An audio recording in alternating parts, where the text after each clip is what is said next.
Hi, good morning and happy Thursday, everyone. Thank you all for joining us for Up for Growth's sixth and final webinar episode of our 2022 annual webinar series. My name is Mike Kinsella, CEO of Up for Growth, a national cross-sector member network laser focused on solving America's housing shortage through data-driven research and evidence-based policy.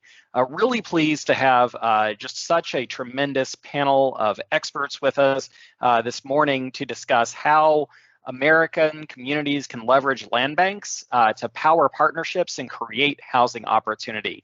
Before I get started and transition over to Wendy Mueller, a board member of the American Planning Association, our presenting sponsor of the series and this episode, I'd like to just say a few words about Up for Growth. We are the only organization operating at a national scale, singularly focused on solving America's housing underproduction. For our members across the country, we produce webinar episodes like these. We publish policy briefs. We hold an annual summit once a year, and we provide an array of research and tools on our website.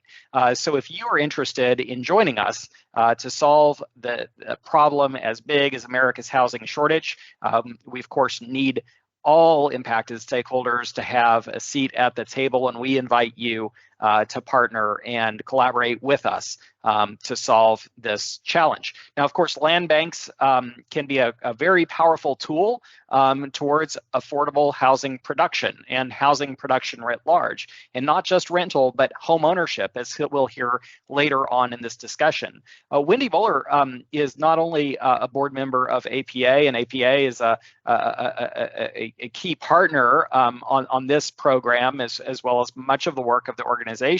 But Wendy is a personal friend, an Ohioan, and someone who is committed to equitable communities, lasting affordability, and really addressing our housing shortage. We're also really excited to be joined by experts again from New York, also a state leading the charge in developing innovative land bank solutions. Gus Frangos from Cleveland, one of the founders of the land bank movement, and national experts like Beth Source with the Grounded Solutions Network, who really works with land banks in the capacity as a thinker on the community land trust side. And finally, this discussion will be moderated by Brian Larkin, who heads up the Land Bank Network at the Center for Community Progress. And Brian is a Michigander, another state real leader in land banks as a critical tool to addressing the housing underproduction and affordability writ large across the U.S. So really exciting program today. We're so pleased we have well over 100 folks joining us. And without further ado, I'd love to turn it over to Wendy to say a few words and to kick us off.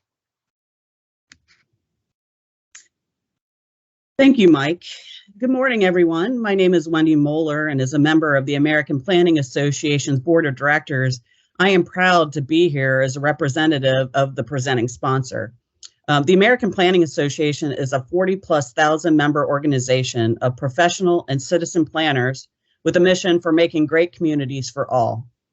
The American Planning Association has long been an advocate for opportunities that will improve housing choice and affordability, including our continued advocacy efforts to push for legislation such as the Housing Supply and Affordability Act and the YIMBY Act. We've also been working on other efforts related to housing, including the promotion of zoning reform at local and state levels as another tool to improve housing affordability and create more equitable communities. In fact, this very afternoon, delegates from all of our chapters will be assembling virtually to, fingers crossed, adopt our newest policy guide on equity and zoning.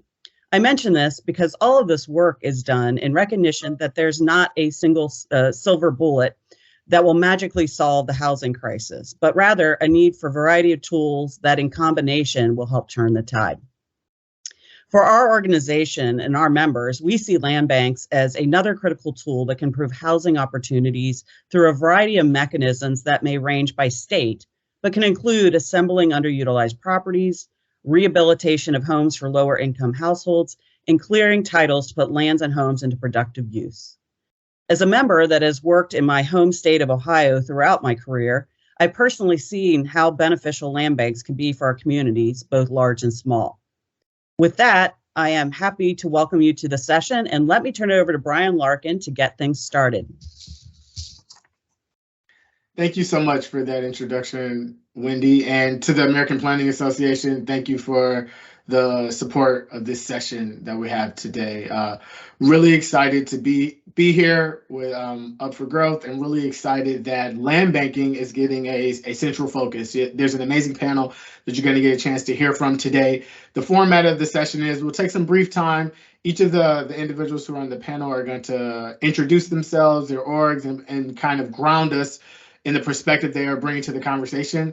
But then the meat of today's discussion will be much more informal. We'll be having a discussion. I'll be posing questions and really getting ideas to share across about how land banks play in this important space, the tools that they are. We'll get some feedback from experts on the ground who are doing it in their communities, and then how they're partnering with other organizations outside of the land banking space, with land trust and organizations in general. So hopefully everyone who's here today is really able to benefit from a lot here. We will have some time at the end for Q&A, so feel free to put your questions down throughout. We'll be tracking them, and then we'll save time at the end to highlight a few of those pieces. So really quickly, my name is Brian Larkin. I serve as the director of the National Land Bank Network at the Center for Community Progress. The Center for Community Progress is a national nonprofit focused on helping communities deal with vacant, abandoned, and deteriorated properties. One of the key tools that we really promote and have been at the forefront of helping get started over the past decade and more than that now is the tool of land banking. So on this next slide, I will show you a little bit about what the field of land banking looks like now. The Center for Community Progress started in 2010, and at that time there were about 5 land banks throughout the country. Now today, fast forward to 2022, and there are over 250 land banks and land banking programs throughout the country. This map here represents some formalized land banks that are nonprofits, some that are a part of governmental structures, but other land banking programs that are done outside of government completely. All of them engaging in the work from different perspectives. And the one thing I want to highlight here on this next slide before we kick it off to the panel is much of the discussion today is going to be about land banks and how they engage in the work and why they're valuable in the space. And what I want to ground the conversation with, and all of our everyone who's tuned in to view this conversation today, is when we're talking about land banks, there are various ways in which they kind of can participate in a process, how they can help when you're trying to develop housing opportunities, when you're looking at creating affordable housing and all these pieces. But at its core, land banks, their special powers in select communities, and the land banks that you're going to hear from today is the ability to tap into this pipeline of vacant, abandoned, and deteriorated properties that people have just left behind. The ability to tap into this pipeline, get these properties early on, and help return them to productive use when partnering with organizations such as land trusts. When we identify where these properties come from, when you look at your communities and you look at your problem properties, the properties that are having repeated code violations, that police are having to go out there, having fire issues and things like that, those are the properties that are primed to become land bank owned. And so in communities that have looked at their tax foreclosure process, they've said, okay, what are ways that we can adjust this process, that once people have no longer placed an interest in this property, how can we prevent it from becoming such a drain on the community? That's where you have land banks. When a community forecloses on a property for tax foreclosure, when there's no desire to retain ownership and upkeep it, communities that have established land banks now have this power to create this whole pipeline for this organization. And depending on the organization and where they're located in across the country, they have the power to extinguish liens and clear titles. Some do maintenance and repairs on properties. There's strategic assembly. They hold properties tax exempt. Some are able to flexibly set the price sales and their desired outcomes and work with responsible buyers. And I think those last pieces are what's so important and what's different.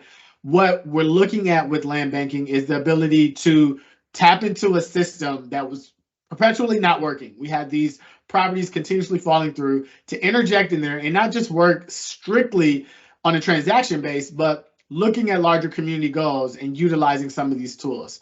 And so as we jump into the discussion, I'm really excited to transition over now to Gus Frangos. Gus is the head of the Cuyahoga Land Bank in Ohio, and he's going to take some time to talk about his organization and to frame the conversation from the perspective of the amazing work that his organization has been doing. So, Gus?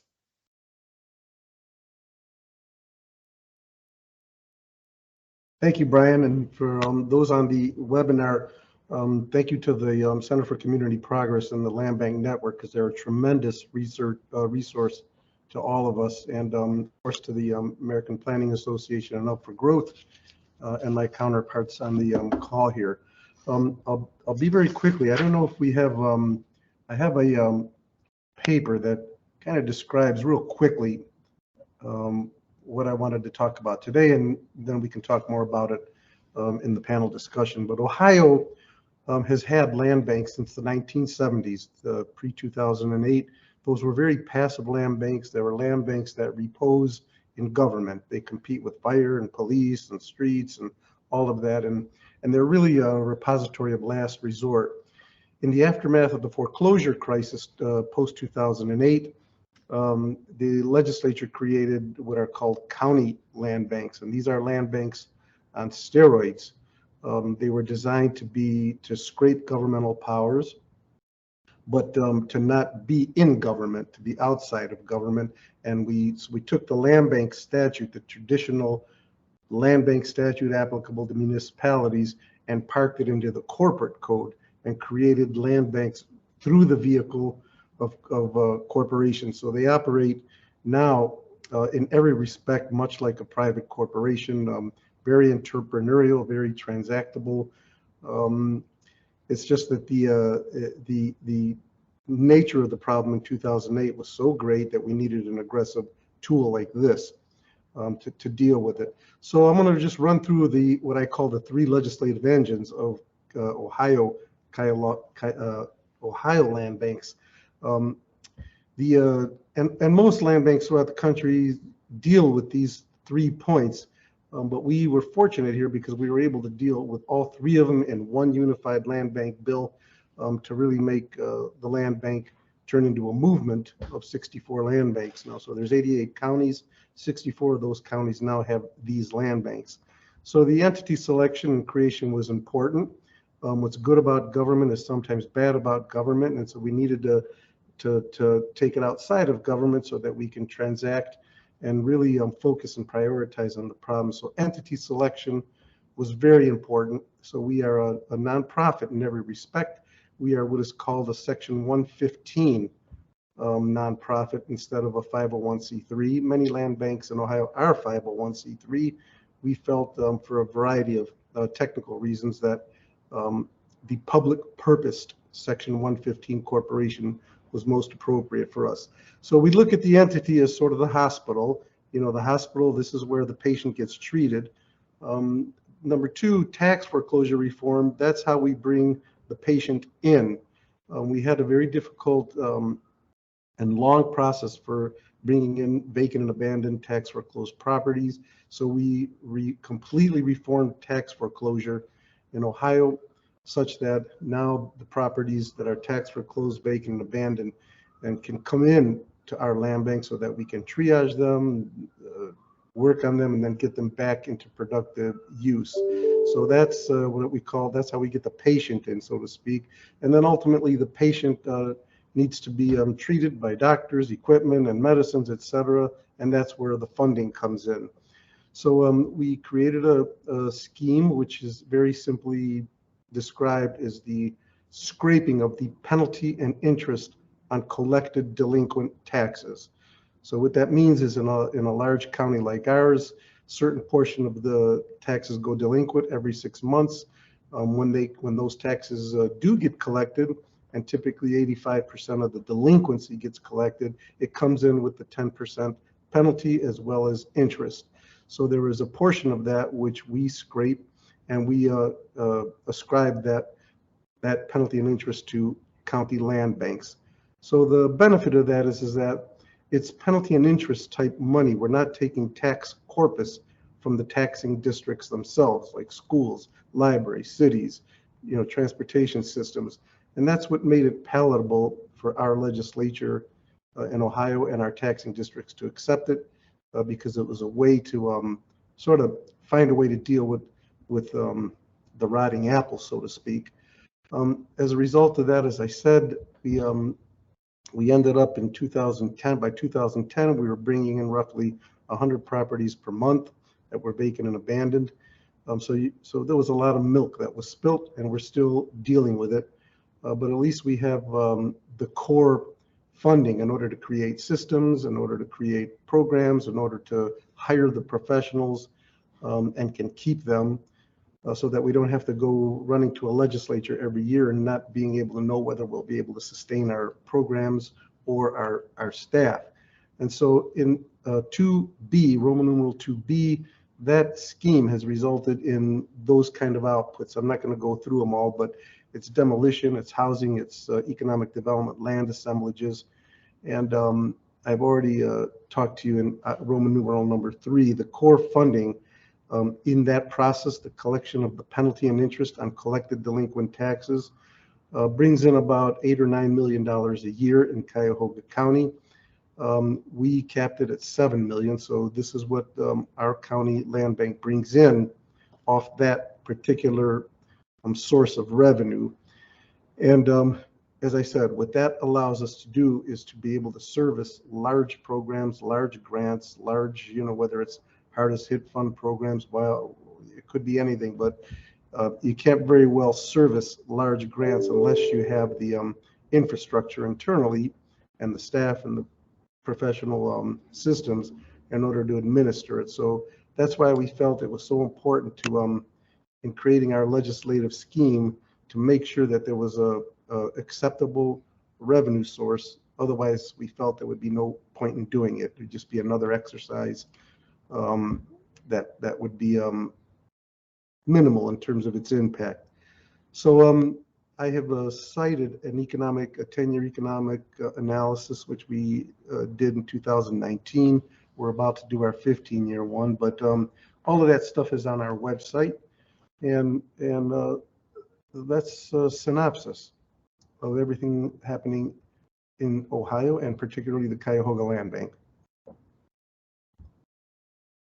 Thanks for that, Gus. I'm now going to transfer it over to Adam Zarenko, the Executive Director of the Albany County Land Bank in New York. Thanks, Brian. And thanks, everyone, for joining the webinar to learn more about land banks. I'm the Director of the Albany County Land Bank, and I also have the honor of serving as the President of the New York State Land Bank Association.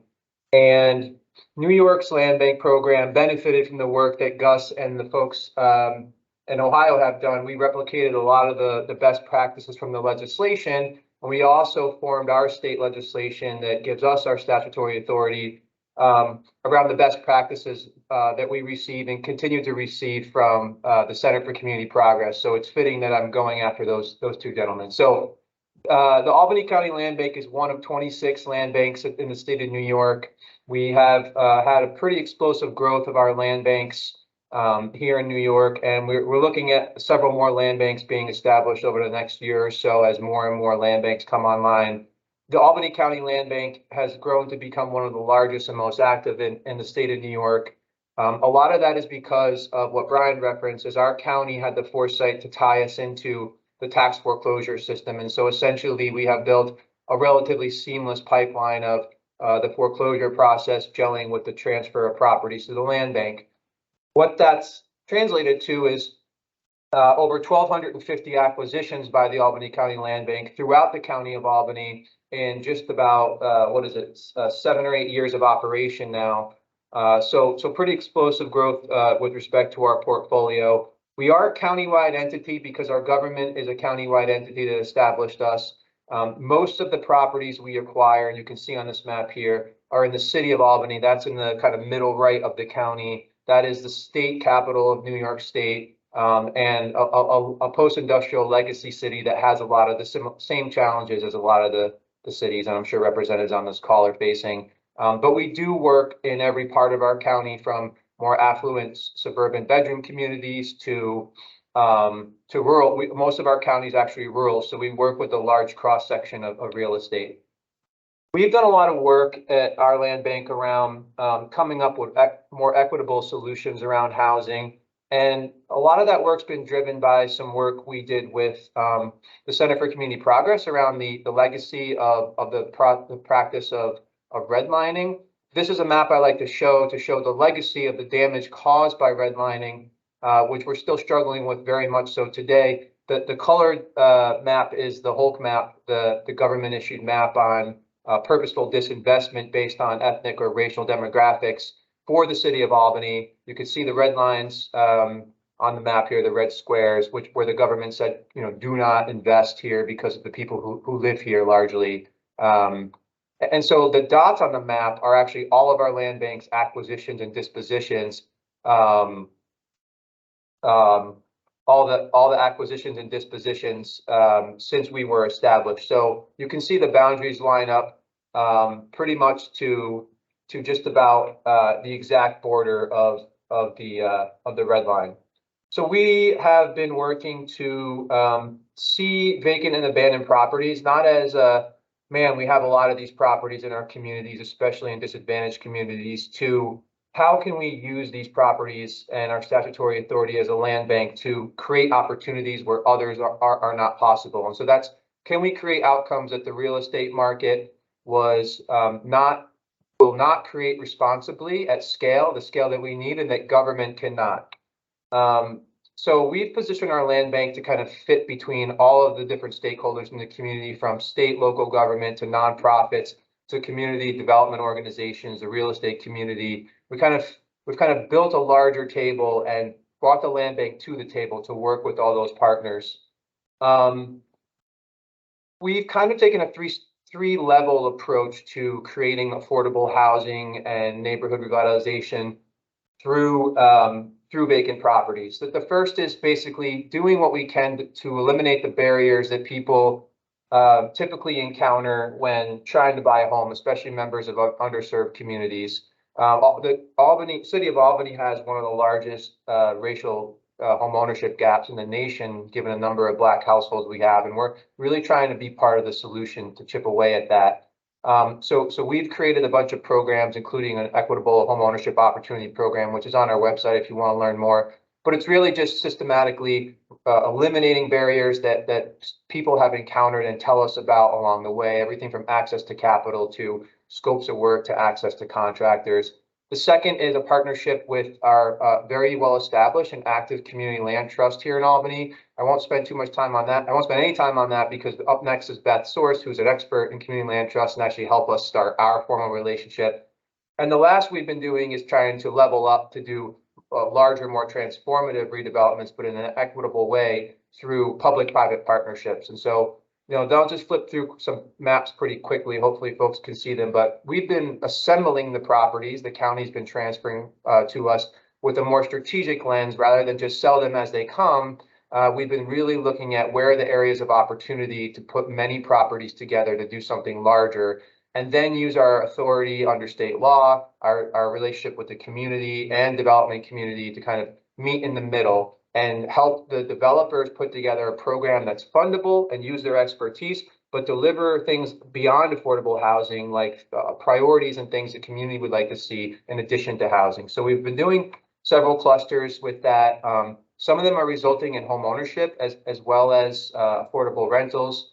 And we've partnered with developers through a formal co-development in the south end of Albany. Another cluster, we actually put properties together, vacant properties that the city of Albany owned and the land bank had assembled strategically, and went out as one kind of joint effort to redevelop a large gateway into the state capitol, a strategic corridor. And on the last one, we actually have about almost 2 acres of sites we've assembled in the city of Albany. And we are working with a development team to do a mixture of not just affordable rentals, but also a community hub, space for community members where They expressed an interest to acquire the properties, but didn't have the expertise to redevelop them, and developers are coming to us to redevelop them, but don't know what type of entities would benefit from being at that location. So we've kind of put that all together through our efforts.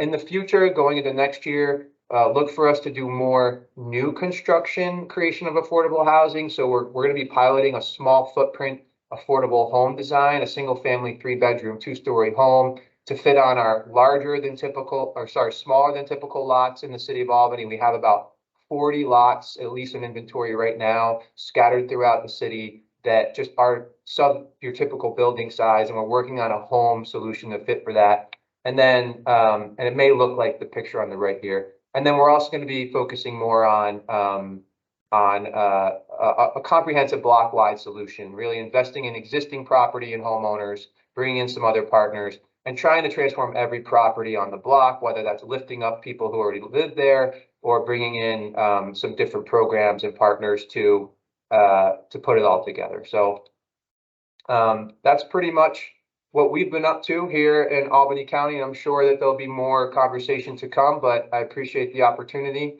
and thanks for listening. And I'll turn it back to Brian. Thanks for that, Adam. And I'm sure we'll be able to really delve into some of that more during the panel discussion. And next up, I'd like to pull up our last panelist, Beth Source. Beth serves as the VP of Sector Growth at the Grounded Solutions Network. Take it away. Thanks, Brian. Hi, everyone. I am joining you from cold but sunny Colorado. As Brian introduced, I'm the VP of Sector Growth at Grounded Solutions Network. We are, much like Up for Growth, a membership-based organization, and we represent more than 260 members across the country, all of whom are committed to advancing equitable housing policies and programs that ensure that housing, both rental and homeownership, remain affordable over the long term. Our membership is pretty diverse. It includes community land trusts, municipal governments, nonprofit housing developers, advocates, funders, researchers, and more. That word was researchers and more. And part of my work over the last 8 years or so has been to work alongside land banks and community land trusts to find ways to collaborate and convert vacant and abandoned properties into most typically homeownership opportunities for first-generation homebuyers. So I'm the outlier on this webinar. I am not a land bank expert. I am a houser. And so that's the perspective that I'm bringing. So if you're not familiar with community land trusts, they are generally not community-based nonprofit organizations. They acquire, hold, and steward land for the community good in perpetuity. Our landscape, there's more than 225 community land trusts across the country, and that number is growing. And there's also a growing number of community land trusts around the world. Generally, on community land trusts, what we say is that anything that's permissible by zoning is permissible on community land trust land. And so we see everything from homeownership units. That is the most common use of community land trust land, but there's homeownership, there's rental, there's lease purchase, there's co-op, there are commercial spaces, there's community spaces, boys and girls club, playgrounds, conserved land. Anything that happens on land can happen on community land trust land. The theme really is around creating that access to public good in perpetuity. So about a number of years ago, maybe 10 years ago or so, we were often talking about, we had this idea, lots of people in the community land trust world, folks at the Center for Community Progress, to say, land banks have a land disposition problem, right? They're trying to get land out. And community land trusts have an acquisition problem. They're trying to get land in. So this should be a partnership made in heaven. Like the pieces are all there and it should work. And in theory, it does. And what we have found over time is that even though that theory is really strong, we don't see a lot of partnerships happen in reality. And so a couple of years ago, I got to work with Adam and our colleagues at the Albany Community Land Trust, along with the Center for Community Progress, to really see how they could form a partnership. So, as I understand it, Adam and the Albany County Land Bank were and the Community Land Trust already had a transactional relationship, right? If you think back to the map that Adam showed of the redlining, right? The land bank had a lot of properties in those formerly redlined communities. The land trust was acquiring them, rehabbing them, selling them or renting them as affordable homes in the community, and that transaction was working. And the land bank and the CLT stepped back and they said, well, what if we work differently to create different types of housing opportunities? And they really thought, again, if you think back to that redlining map, what about those neighborhoods that were not redlined, that have had a history of investment in them? Our affordable housing in Albany tends to be clustered in those formerly redlined neighborhoods. What if we tried to create access? The land bank had access to some of those properties in those neighborhoods that were cost prohibitive for the community land trust or other affordable housing providers to be able to be active in those neighborhoods. And so the land bank really stepped back and said, well, what if we created a preference for the community land trust in our land disposition policies? And so when properties came up in those neighborhoods where they don't otherwise have access, we give them a first look. Let's see what we can do. Can we create affordable homeownership or rental opportunities where otherwise there would be none? And the answer was yes. And so that is one of the first partnerships in the US where it kind of like the lowercase p of the transaction transcended into a capital P of a real partnership. The Center for Community Progress and Grounded Solutions have been taking stock of the national landscape. We think there's about 25 additional cities where there is clear overlap of geography between where the land bank has properties and serves and where a community land trust is active and serving. We know of 5 others who are active, and there is a pipeline of properties that's moving from one to the other and ending up in the hands, especially of Black first-generation homeowners. So we see a lot of potential. Our sample size is small, and I'm excited for more of the conversation, and I'll chime in with the housing perspective as is appropriate. Thank you for that, Beth. And now I'd like to call all the panelists back on the screen, Adam and Gus, to join us as we delve into some of this discussion. So first and foremost, I want to thank everyone for their comments, their perspectives, but ultimately your expertise in the field. I've had the pleasure of working with you all individually prior to this. I'm familiar with your organizations, but individually, the work and the passion you bring to this. One key theme that I heard throughout was this marriage of specific tools to get to these larger goals. And so you need to master the transaction. I think, Gus, you really laid out a lot of what was in place to make these transactions possible so you could be more efficient. But once land banks are efficient at executing their transactions, what does it take for successful partnerships? How do those partnerships start? How is it just, we recognize that you have the tools, these pieces work. For the focus in this conversation, it's a lot on land trust and land banking, but partnerships in general. What does it take for effective partnerships with land banks, land trust, and other community development organizations? And I will send it to, I guess I'm the moderator, I should pick someone. I'll start with Gus for the first, to respond first. Collaborating with people and getting the word out is crucial. I mean, you'd expect me or anyone to say that, but it really is. And on the first level, I would say that the collaboration and the relationship building starts with all of the intra-agency partners that make a lot of this happen. Our county auditors, our treasurers, our clerks of courts, because those are the ones that ultimately execute the properties through the tax foreclosure system. But then once you get the property, yes, what do you do? And it's literally, you have to be very proactive, at least this has been our experience, in reaching out to virtually everybody, and traditional and non-traditional. Traditional would be like the CDCs, people are doing community development work. Non-traditional would be, apartment association owners, real estate developers, land assembly development projects over a long period of time. And then in our case, we've always from the beginning had relationships with what we call our special project agencies. These are the ones that deal with special populations, aging out of foster care, single moms coming out of incarceration, veterans, victims of human trafficking, and all that sort of thing. And these agencies are not typically community development organizations. They're nonprofits with a particular ministry. And one of the wraparound services that all of them need, even though their wraparound services may be unique in many respects, one of the wraparound services always is housing, to get a life back into stable stable status, with a school district, a car, a driver's license, a job, you have to have an address. And so those relationships are smaller, but they're many. And you just have to go out and be open to working with faith-based groups and social service agencies. And just being one time, Frank Alexander told me many years ago, he was kind of a mentor to me. He's with the Center for Community Progress. He said, Frangos, if you're not spending at least 40% of your time making relationships and talking to people and spreading the gospel of land banks, you're not doing your job. And I never forgot that.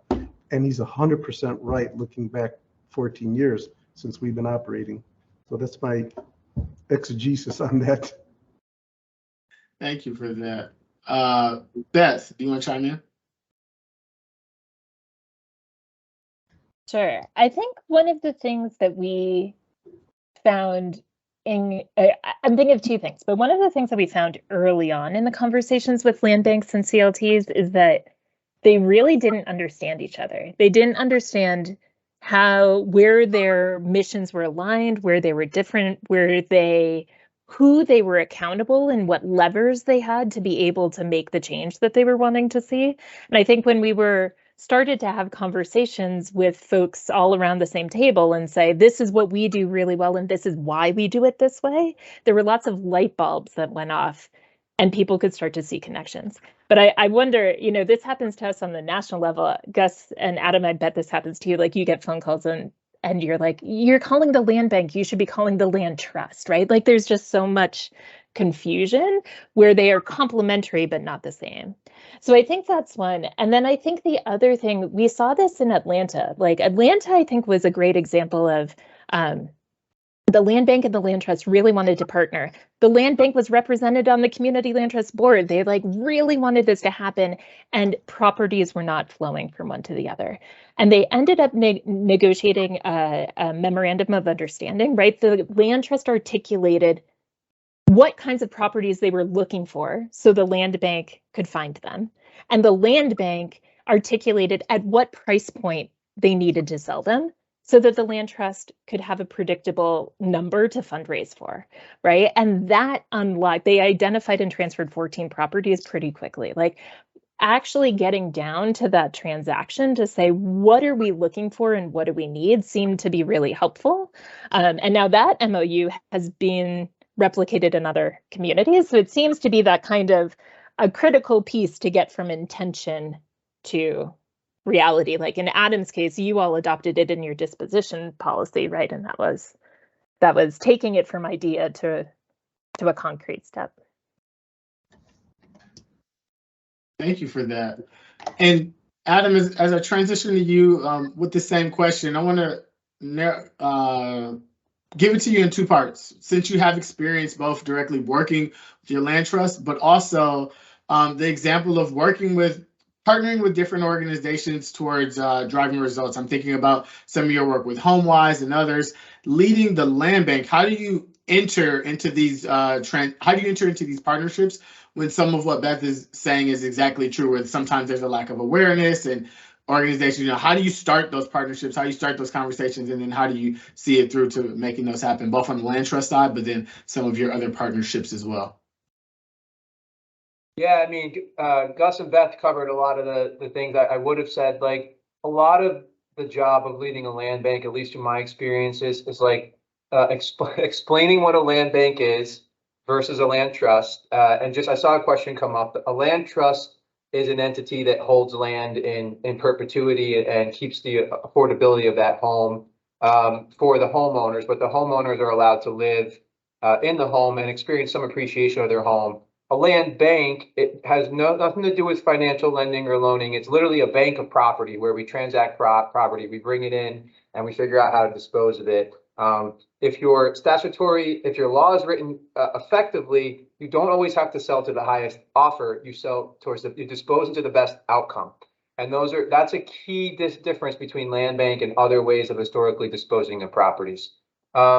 A lot of the job though is communicating. It sounds cliche, but it's just all communication, a lot of trust building. There's a lot of perception of a land bank or governmental entity kind of like not being ready to help a neighborhood, and that's been well earned through some of the stuff we talked about.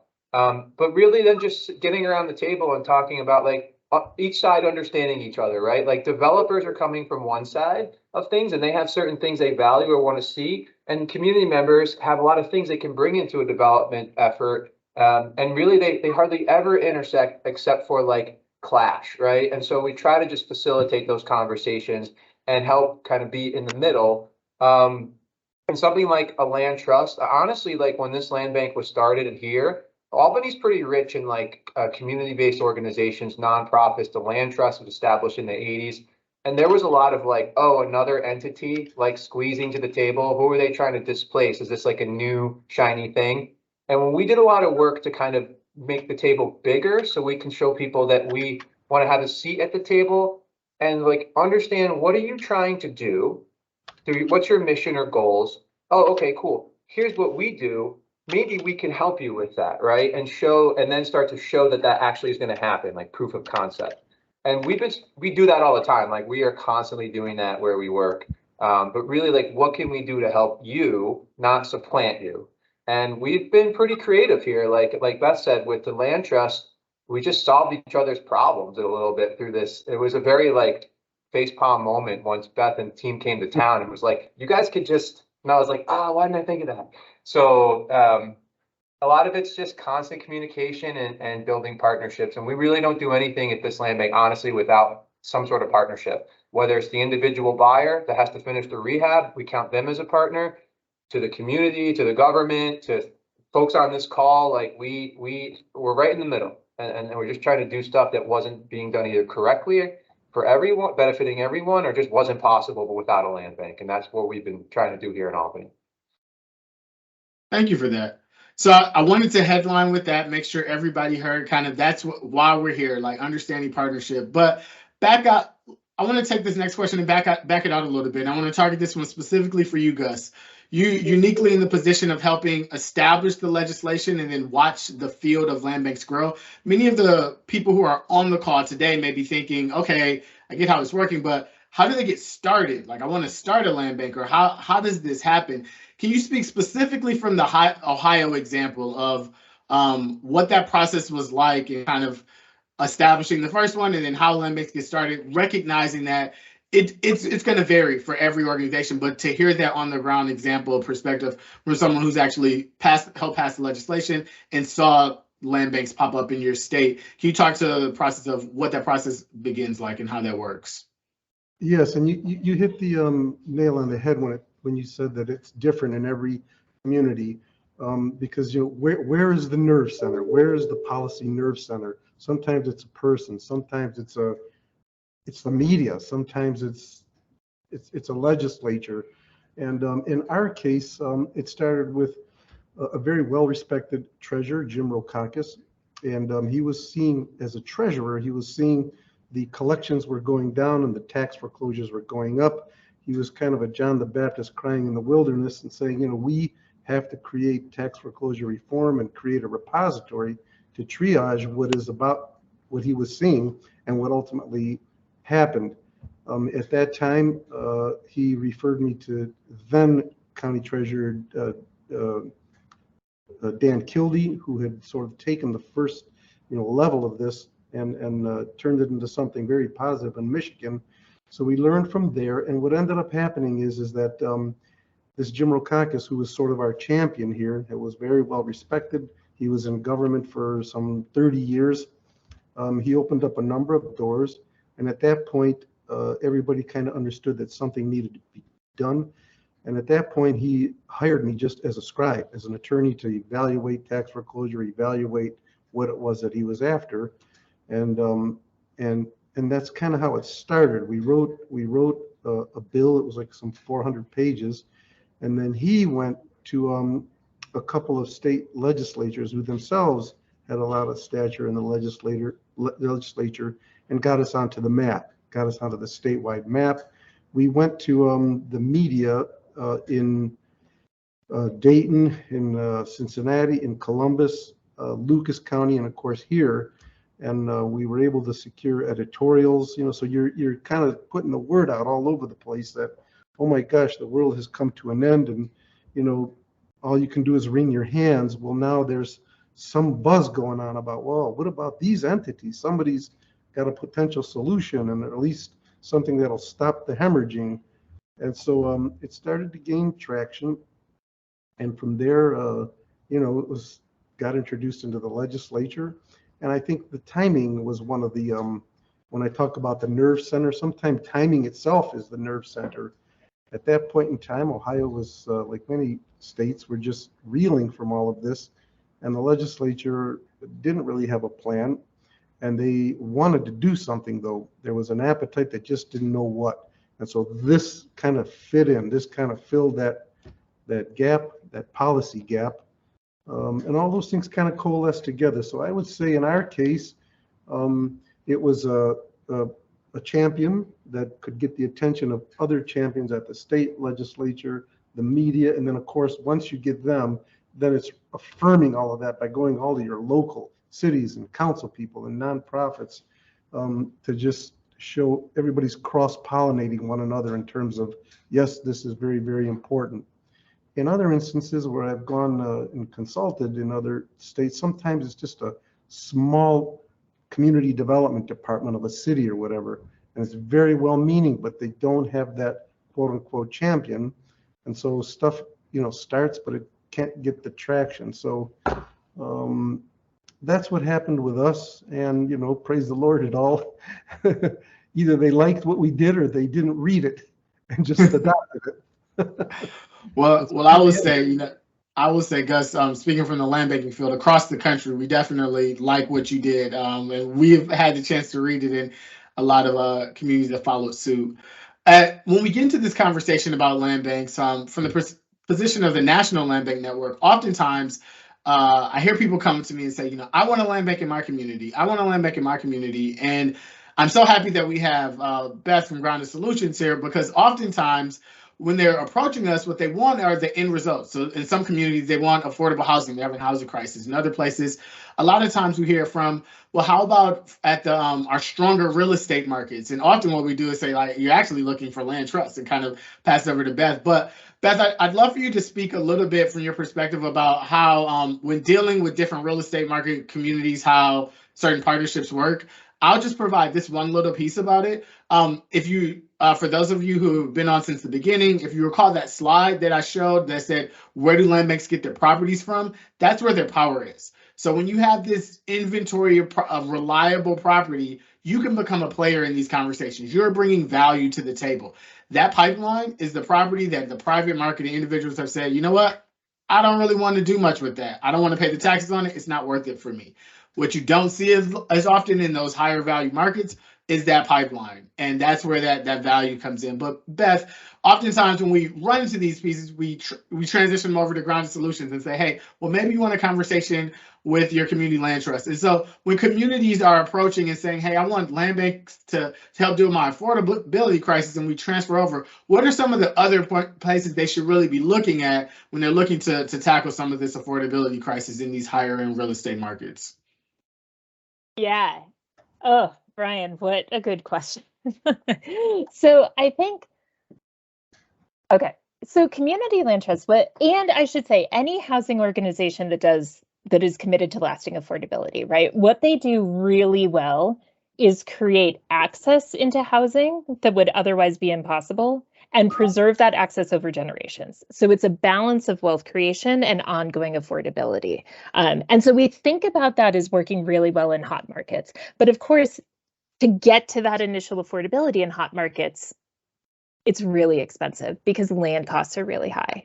So what we've been trying to work on and work through alongside with some hotter market cities is, if you don't have the superpowers that Gus and Adam have, right? If you don't have that pipeline of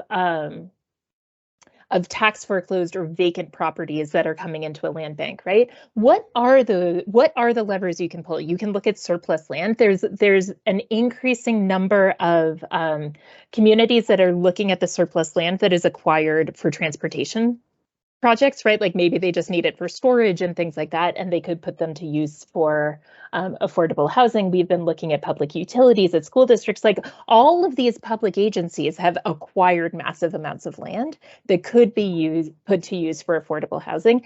Key at a below market rate price. Like that's how we need it to be able to make affordability. But I think community land trusts and lasting affordability are really thought of in that hot market scenario, but they have a role to play in cold markets, right?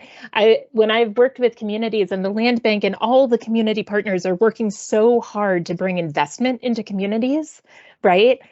That should raise the alarm bells of displacement, right? If part of the outcome of what we're doing is raising property values, we are creating barriers to access for that housing. And so community land trusts and other organizations can also play that role in development without displacement. And then you have the affordability mechanism as markets rise, kind of locked in for the ongoing stability. So I think, Brian, I added, you asked about hot markets, I added in cold markets, but I think that access to land in hot markets and figuring out where especially public agencies can leverage what they already have, parking lots, right? Let's put housing on them. Like looking at those resources, I think it's key. They should call us back for the Up for Growth parking lot webinar. We could, go on and on. But yeah. You bring up a good point, and I'm gonna transition to this one last question before we send it back to Mike and the team to close it out. Had the chance to, as we've discussed throughout, incorporate some of the Q&A that got in. We unfortunately weren't able to get to all of it, but it's been a pretty exciting conversation. So hopefully those who are listening can have a better understanding of what land banks are, how they partner, where these tools come from, recognizing that it varies so much from place to place. But one piece we haven't talked on much through this time is kind of the different sorts of areas and geographies that land banks can serve. Albany and Cuyahoga are pretty urban areas, densely populated. But can Adam, from your perspective of leading a statewide association that has various types of land banks, can you talk about how land banks serve a purpose, not just in our densely populated urban areas, but also in helping some of our rural communities, but in general over the state of New York, how land banking is serving various different types of geographies? Yes, sure. I'm going to tell everyone a secret about New York is that most of the state of New York is actually rural in land area. Everyone thinks it's of the city or the upstate cities, if you are thinking of the upstate cities, but most of our state is rural. And so most of the land banks, the majority of the land banks in the state of New York serve rural communities. They're countywide entities. And like I said earlier, Albany County, its footprint is mostly rural. So the good news about that is you can use your land bank's authority to do projects in those communities, because I don't know of a community in the state of New York, and someone point me to it, that doesn't have some vacant properties or underutilized properties and an affordability crisis of, an affordability challenge of some scale, right? And so no matter if you're doing a cluster of 70 vacant lots in a city or maybe 2 at an intersection in your small town, a land bank can bring in the tools needed to help a community do things that weren't happening that need to happen, and take vacant properties from being liabilities that harm that area and generate those negative externalities to something transformational again. So like there's been a lot of great work going on in New York State in rural communities, and oftentimes you see like smaller projects and smaller communities have a larger transformational impact, right? So like changing that one vacant property that's been vacant for 25 years on a block of otherwise owner-occupied homes, and no one can figure out how to get to it, and a land bank comes in and eventually solves it, could really change the entire block and sometimes go beyond the neighborhood. Versus in cities where there's a high concentration of vacant properties, returning one helps, but it's still, that investment's undermined by the presence and proximity of other vacant properties. So lots of great examples in rural communities. I'm sure Brian and his team have other examples, but people should definitely look to that. Like, don't just think of cities, even though you see a lot of pictures of cities. Everyone has similar challenges at just different scales. So certainly land banks are working in rural communities, and will continue to innovate in those as well. Yeah. Thank you for that. many of the challenges that we've talked about here today that land banks are looking to address, that land trusts are looking to address, exist throughout the country. They're in all different types of markets. It's just about what tools are most appropriate for there. If you have a reliable pipeline of tax foreclosed property that's just being vacant and abandoned, land banks could be an appropriate tool. It'll take time to recognize how your system works and all of those different pieces that will impact how effective your land banks organizations can be, but they'll definitely impact that. One thing I want to add as we close out, Adam mentioned the piece about kind of across the country. In fact, when we look at the breakdown of where areas that land banks serve, over 25% of land banks are actually serving rural areas. And so as we look at solutions and look at land banking as a tool across this country, it's serving a quarter of the population are really rural areas. And so when we're looking at our solutions, housing is a challenge all throughout the country. And what you've heard today are just specific tools and pieces. I want to thank all of the panelists here for sharing their wisdom and insight and all the great work you're doing on the ground. And I would like to thank Up for Growth for allowing us the opportunity to speak here and to share with your robust platform. So Mike, I will transfer it back over to you now. Great. Thank you so much, Brian. And, I think you hit the nail on the head with that last question and answer, which is, really from urban America to rural America and everywhere in between, we just have a shortage of homes. And we've seen this underproduction really more than double over just a 7-year period. So it's quite exciting to hear about the work on the ground and across the country that you're helping support, Brian, that you're engaged in, Beth, and really honored to hear from both Adam at the Albany County Land Bank in the state of New York and Gus with Cuyahoga County Land Bank out in Ohio, two real leaders in the field. I'd also like to thank our sponsors of this webinar episode, the American Planning Association, and Wendy, if you're still on the line, thank you so much for your remarks at the top. I'd also like to thank the Global Policy Leadership Academy as our series sponsor focused on local policy solutions, and Ameren, Illinois, our sponsor of this episode. Thank you all for your support in supporting policy solutions. And thank you all for joining us on this call and in this conversation. We would love to continue the dialogue. And so if you are not yet plugged in to Up for Growth, please visit us at upforgrowth.org. There you can access information on the organization, policy briefs, and sign up to become part of the network. So until next time, next year at our next webinar, we're signing off, but thank you all again. Thank you to our speakers for a great conversation, and thank you to all of the participants for being part of the dialogue. Thank you so much. Have a good day. Thank you.